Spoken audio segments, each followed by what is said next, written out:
परंतु आजकाल आमच्या मायमाऊल्या काय करतात, खरं तर जी मातीपासून बनवलेले शिवलिंग आहे त्याची पूजा सुद्धा फार मोलाची. बाकी देवतांना जर आपल्याला बसवायचं असेल, पूजा करायची असेल, काही ना काही पंचामृतानं स्नान घालून त्यांना शुद्ध करावं लागतं. हा आपण मातीपासून बनवलेलं शिवलिंग जरी बनवलं, पंचामृतानं स्नान घालू शकतो, पण अक्षरशः कुठलं प्राणप्रतिष्ठा त्या शिवलिंगाची करावी लागत नाही. आपण बनवू तिथं त्या ठिकाणी भगवान शिव आपल्यावरती प्रसन्न होतात. आपण कुठेही शिवलिंगाची पूजा करू शकतो. जसं की आपण मंदिरातच जा किंवा तीर्थक्षेत्रातच जा असं कुठलंही बंधन नाही.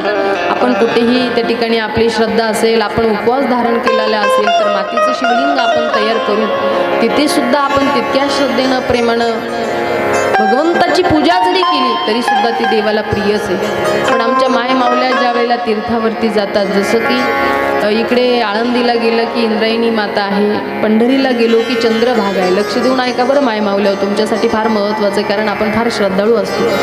तिथं गेलो की स्नान करणार, स्नान झालं की चंद्रभागेच्या किनारी पिंड बनवतो. आपण बनवताना हो नाही बोला ना, बनवतो ना, तिथं पिंड बनवतो आपण, लिंग बनवतो शिवजींचं. लिंग बनवली की माझ्या माय माऊल्या फार श्रद्धेनं त्या ठिकाणी पूजा करतात.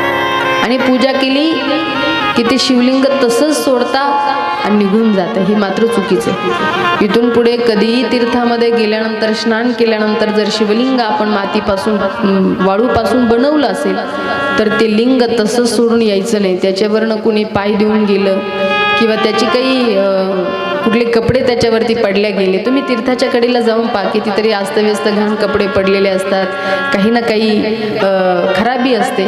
त्यामुळं हे जे दोष आहे, हे जे लिंग बनवते हे त्याला लागत असतात. म्हणून इथून पुढं गेलं की आपली पूजा झाली की बनवलेलं शिवलिंग पुन्हा पाण्यामध्ये विसर्जन करायचं आणि मगच यायचं. बरं, नाही तर उगं बनवलं शिवलिंग आणि आमची पूजा आत्ताच झाली, कसं शिवलिंग मोडावं हे असं अजिबात नाही. आपली खरं तर जिथं आपण शिव बनवू, त्या ठिकाणी लिंग बनवू, तिथं शिवजी प्रगट होतात आणि म्हणून आपल्या भक्तीवर प्रसन्न होतात. आपली पूजा झाली की आपण पुन्हा विसर्जित करायची.